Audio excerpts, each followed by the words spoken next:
রাজধানী বাড্ডায় gas leakage থেকে বিস্ফোরণে স্ত্রী ও মেয়ের মৃত্যুর পর এবার মারা গেলেন গৃহকর্তা তোফাজ্জল হোসেনও। সকালে জাতীয় বার্ন ইনস্টিটিউটে তিনি মারা যান।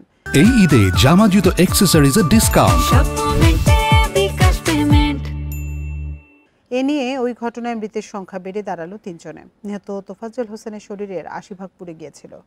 বার্ন ইনস্টিটিউটের চিকিৎসক জানান, তোফাজ্জল হোসেনের ২ মেয়ে মিথিলা ও তানিশা বর্তমানে হাসপাতালে ভর্তি আছেন।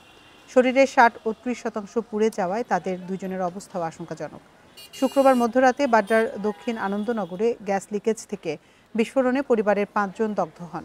রোববার তোফাজ্জল হোসেনের মেয়ে তানজিলা ও স্ত্রী মঞ্জুরা বেগম মারা যান।